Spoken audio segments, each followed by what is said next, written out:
मसूरी में। मेरे साथ 2 दिन वो मसूरी में रहे थे और एक दिन वो यहाँ पे देहरादून में भी रुके थे मेरे साथ। उनका कहना है कि पावर सत्ता सब कुछ बिकता है। उनका कहना है कि पावर सत्ता सब बिकती है और इसीलिए शायद एक महिला को ही तो निकालना है तो मक्खी की तरह निकाल सकता है कि शराब की दुकानों के आवंटन में भारी धांधली समेत 44 आरोप इन पर तय हो रखे हैं। दिसंबर 2019 24 तारीख की ये न्यूज है। लगभग 9 करोड़ रुपए की वित्तीय गड़बड़। चौहान हूं और लोकार्पण अभी पहुंचा है फरीदाबाद से गुड़गांव आने की एक खास वजह, एक महिला का हमारे पास फोन आया। कहते हैं कि मैं जब अंकिता केस में हम काम कर रहे थे तब से आपको फॉलो कर रहे हैं, तब से ये मिलना भी चाहती थी और जब उन्हें लगा कि हम फरीदाबाद में हैं तो इनका एक फिर फोन आया। आप भी सुनेंगे कि क्या कुछ हुआ है इनके साथ तो आपके भी पैरों के तले जमीन खिसक जाएगी। जी हाँ दोस्तों, जो मामला है और जो समझने की बात है, जब हम बात करते शासन प्रशासन की, उत्तराखंड सरकार की और तमाम लोगों की, तो एक पावरफुल पोजीशन पर हमेशा दिखते हैं कुछ ऐसे लोग, सफेद पोश या फिर कुछ सरकारी कर्मचारी, जो कि किसी का भी जीना किस तरह से हराम कर सकते हैं वो ये बताएंगे। क्या कुछ हुआ है?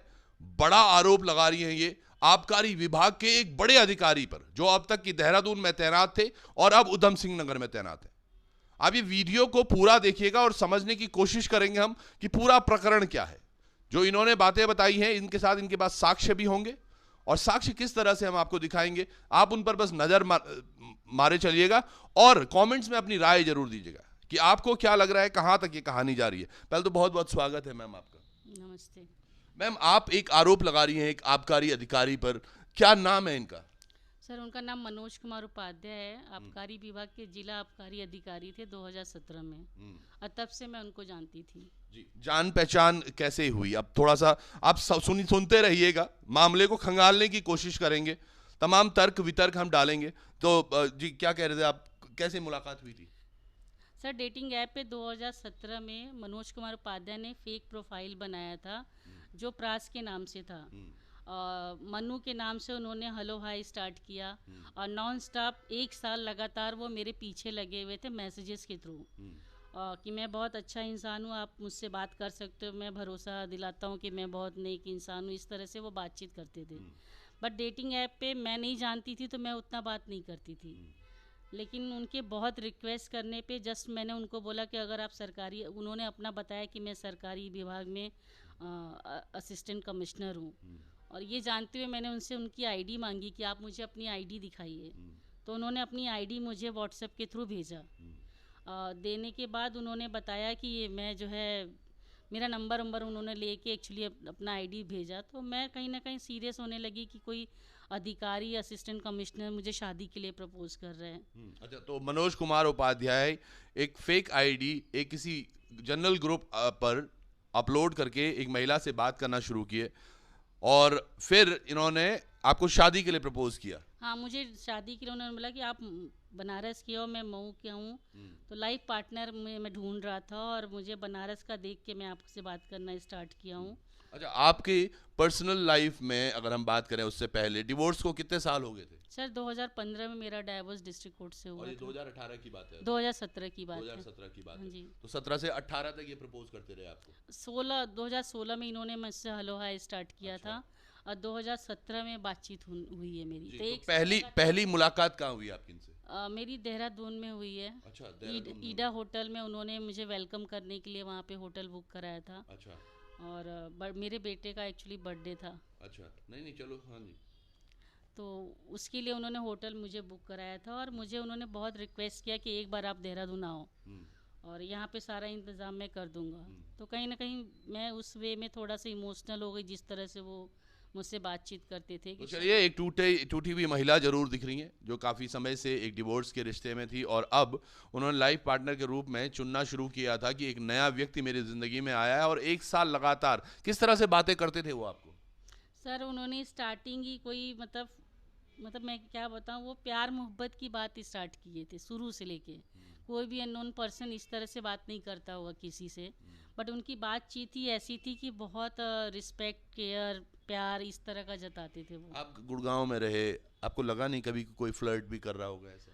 नहीं, फ्लर्ट लोग करते हैं, पता चलता है, लेकिन वो इतना डिसेंट सा, उनकी बातों में मैं आ गई। उनके इतने मैसेजेस थे मेरे पास और वो भी डिसेंट रिस्पेक्ट में, केयर में था कि मैं बहुत पसंद कर रहा हूँ आपसे और आपसे शादी करना चाहता हूँ, मैं मिलना चाहता हूँ आपसे।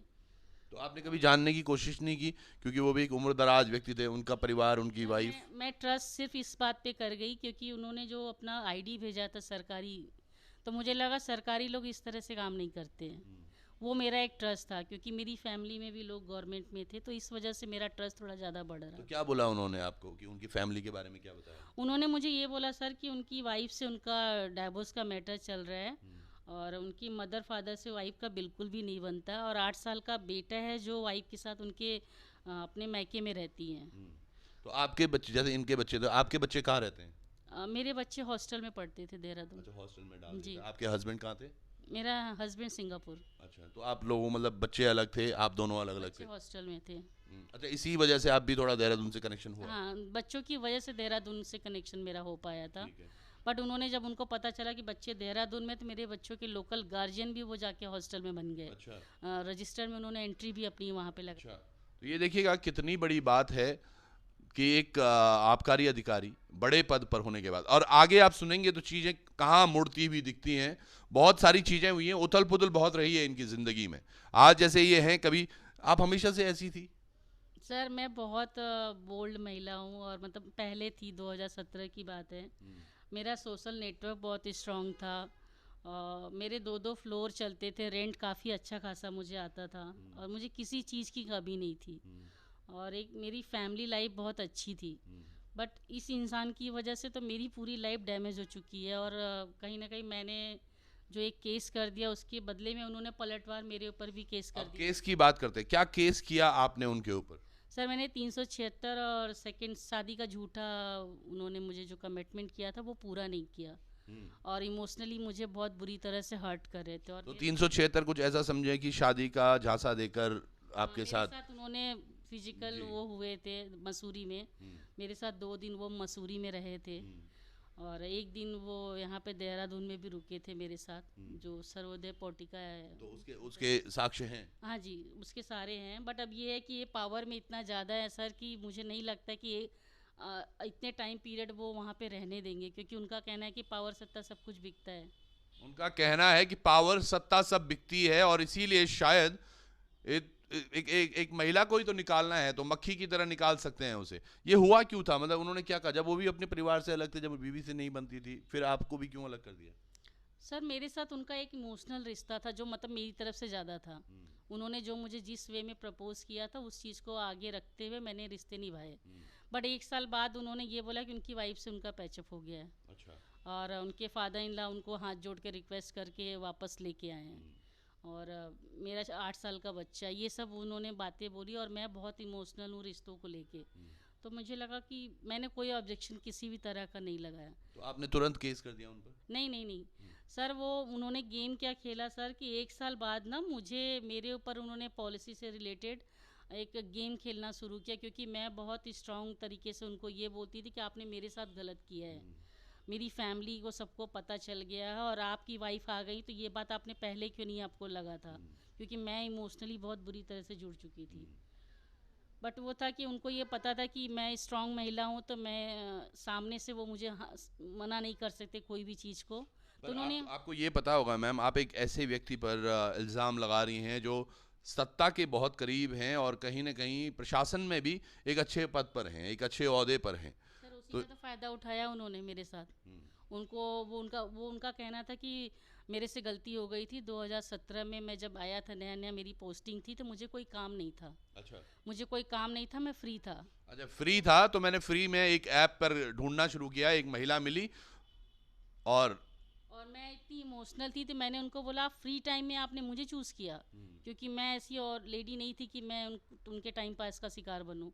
तो मैं ये सब क्वेश्चन आंसर से लगातार करती थी कि आपने मेरे साथ बहुत गलत किया, और आपने कहीं ना कहीं मेरे हस्बैंड को मेरा दुश्मन बना दिया, और सारे लोग मेरे बिल्कुल अगेंस्ट हो गए फैमिली में। और ये पूरी तरह से मेरे फैमिली, सोशल नेटवर्क और फ्रेंड सर्कल और हर जगह इतनी बुरी तरह से घुस चुके थे। तो आपने अपने एक्स हस्बैंड से भी मिलवाया था इनको कि यार ये है, मैं इनके साथ आगे? हस्बैंड को मैंने बताया था कि मेरी शादी की बातचीत चल रही है, ये है, फ़ोटो पे दिखाया था, और जब उन्होंने वहाँ पे मुझे देहरादून होटल में बुलाया था, तो मैंने जस्ट हस्बैंड से भी एक बार हेलो हाय कराया था। अच्छा। तो मेरे हस्बैंड ने उनसे एक बार हेलो किया था, बात तो किया। अपनी तरफ से आप दिल से स्पार्क साफ थी कि यार चलो जो भी है अब ये रिश्ता आ सबको गया। इंट्रोड्यूस कराया था कि शादी वाली टॉपिक है। मेरी मदर से भी वो बात करते थे, मेरी सिस्टर से भी बात करते थे, बच्चों के लोकल गार्जियन वो बनी चुके थे। दिल तो बहुत टूटा होगा जब ये सब हुआ। मेरे उन्होंने लाइफ में सर वो अंदर पूरी तरह से घुस चुके थे, घुस के उन्होंने मुझे उखाड़ फेंका है, जो मतलब मैं नोटिस कर पा रही हूँ। मेरा पूरा सर्कल हटा तो दिया। अब जो केस किया है मैम आपने, इस पर क्या सुनवाई हो रही है? कितना वक्त हो गया इस केस को मैं किए? उसी के रिगार्डिंग आपसे चैनल के थ्रू बताना चाह रही हूँ कि मैंने 2021 जनवरी में एफआईआर दर्ज कराया 376 का, और 5 दिन बाद मनोज कुमार उपाध्याय ने मेरे ऊपर एक्सटॉर्शन का केस लगाया, जो कि मेरा बिल्कुल वैसी थिंकिंग है ही नहीं किसी का एक्सटॉर्शन करने का। बट 5 साल बाद उनको आज याद आया एक्सटॉर्शन का, उन्होंने मेरे ऊपर लगा दिया, और पुलिस मेरे पीछे पूरी तरह से लग गई थी कि अरेस्ट करने के लिए। अच्छा। वो तो मैं जो है अपना केस सुप्रीम कोर्ट में ट्रांसफ़र के लिए जब मैंने लगाया, तब मुझे सुप्रीम कोर्ट की वजह से फेवर मिला कि उनके केस को सुप्रीम कोर्ट ने स्टे कर दिया। तो कहीं ना कहीं मैं फिर सेफ हो गई।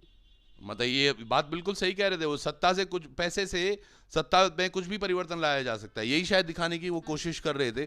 और ये तमाम चीजें चल रही हैं, चाहे अंकिता भंडारी, आज हम किरण नेगी से भी मिलेंगे, किरण नेगी के परिवार से भी मिलेंगे, ये तमाम चीजें हो रही हैं यहाँ पर। सब जगह सत्ताधारी या कुछ सफेद पोश या फिर प्रशासन में बैठे उच्च अधिकारी ये बड़े पावरफुल नजर आते हैं। सर अभी मैंने नेट पे अभी देखा है, वैसे महिला आयोग में भी सब जगह किया है, बट मेरी कहीं से कोई सुनवाई नहीं हो रही है। और मैं यही चाहती हूँ मनोज कुमार उपाध्याय के ऊपर जब 376 का धारा लग चुका है, तो वो फिर कैसे मतलब पद पे बैठ सकते हैं, क्योंकि अगर मैं सफ़र कर रही हूँ तो मैं चाहती हूँ वो भी सफ़र करे। चलिए एक चीज और बता दीजिएगा, जो आप पर एक्सटॉर्शन का उन्होंने केस लगाया है, ये क्यों लगा, थोड़ा इसके बारे में, क्योंकि लोगों के दिमाग में सवाल होगा कि ये एक्सटॉर्शन का केस क्या है। सर उन्होंने जो एफआईआर में मनोज कुमार उपाध्याय ने लिखा है, उसमें वो इंट्रोड्यूस मेरे लिए ये कराए हैं कि मैं एक अबला लाचार महिला हूँ इस तरह का, जो मैं बिल्कुल वैसी नहीं हूँ। मेरे पास घर है, मेरे पास 2 करोड़ का मेरे नाम से खुद का घर है, बैंक बैलेंस भी टचवुड मेरे पास बहुत है, और उल्टा मनोज कुमार उपाध्याय ने किसी न किसी बहाने से मुझसे बहुत कुछ लिया हुआ है। तो एक अबला बेचारी नारी जिसके पास 2 करोड़ रुपए का तो घर है गुड़गांव में, कुछ बैंक बैलेंस भी है, नंबर 1 कार है सर, मेरे पास वोक्सवैगन की नंबर 1 कार है। उन्होंने जो मुझे गलत प्रेजेंट किया है एफआईआर के थ्रू, मैं वैसी बिल्कुल भी नहीं हूँ। तो कहीं ना कहीं मैं उसी की लड़ाई लड़ रही हूँ कि मुझे इंसाफ चाहिए। जो उन्होंने मेरे बारे में बोला है, मुझे उसको खारिज कराना है, उनके केस को। चलिए ये केस में समझने की भी कोशिश करेंगे कि क्या कुछ हो रहा है, पर जो ये आरोप लगा रही हैं एक आबकारी अधिकारी पर, कितने ये बातें सत्य हैं, किस तरह से ये चीजें हो रही हैं, क्या कुछ केस चल रहे हैं। हम अपनी तरफ से तो यही चाहते हैं कि जो भी उत्तराखंड में आज इस तरह से हो रहा है, जहां पर हम देख रहे हैं कि प्रशासन की तरफ से दबाव, सफेद पोशों की तरफ से दबाव में ही क्या चीजें होती रहेंगी, क्या कानून भी दबाव में ही काम कर रहा है? क्योंकि ये चीजें चाहे अंकिता भंडारी के प्रकरण में हो या अन्य प्रकरणों में, मुझे इस बात की तकलीफ हो रही है क्योंकि साइट पे मेरा सारा मैटर साइट पे है। वहाँ पे मैंने ये देखा कि मनोज कुमार उपाध्याय को ट्रांसफर दिया गया है, और वो भी विथ प्रमोशन के साथ। तो आप सोचिए कोई भी इंसान किसी के साथ फिर दोबारा क्यों नहीं करेगा इस तरह की हरकतें। ये ऐसा है कि आपने जब इन्होंने केस किया, उसके बाद जब ये रिपोर्ट लगी होगी तो उनको देहरादून से हटा के उधम सिंह नगर भेज दिया, वो भी एक प्रमोशन के तहत। बेटी बचाओ बेटी पढ़ाओ, मतलब इस तरह का सरकार अगर कर रही तो हमारे लिए तो बहुत दुख की बात है।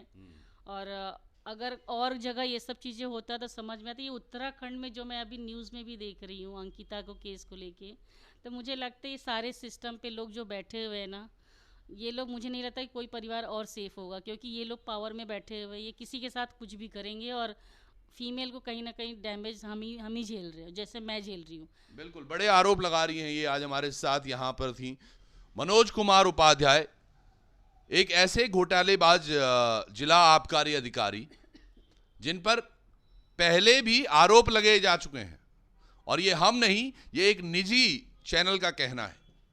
ये देखिएगा, हमने थोड़ी सी पड़ताल करने की कोशिश की और साक्ष्य हमारे सामने थे। ये एक निजी न्यूज़ पोर्टल है जिसने ये छापा है और कहा है कि शराब की दुकानों के आवंटन में भारी धांधली समेत 44 आरोप इन पर तय हो रखे हैं। दिसंबर 2019 24 तारीख की ये न्यूज़ है। लगभग 9 करोड़ रुपए की वित्तीय गड़बड़ियों के लगे हैं आरोप। तो क्या उसी के बाद ये ट्रांसफर की बात हुई होगी?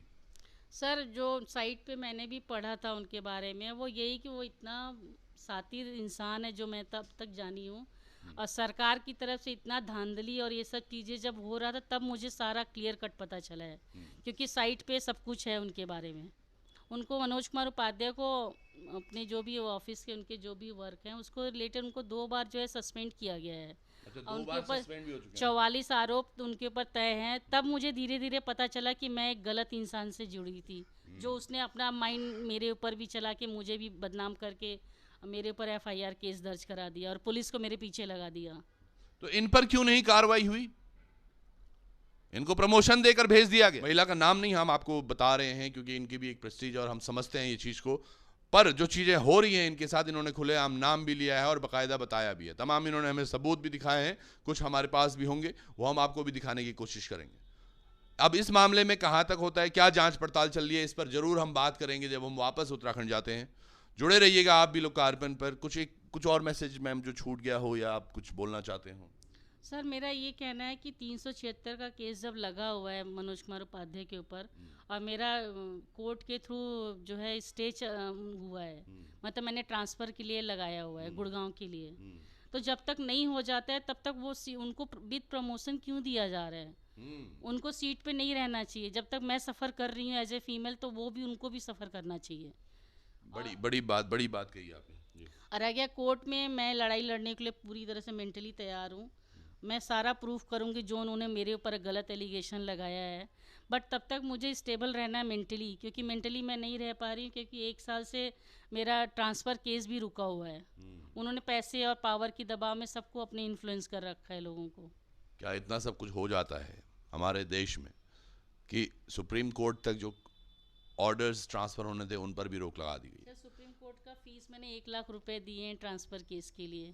मैं एक अबला लाचार हूँ, अबला नारी ने, और इन पर ये इनका कहना है कि उन्होंने जब मुझ पर यानी कि इन पर आरोप लगाए थे तब कहा था कि ये अबला नारी है।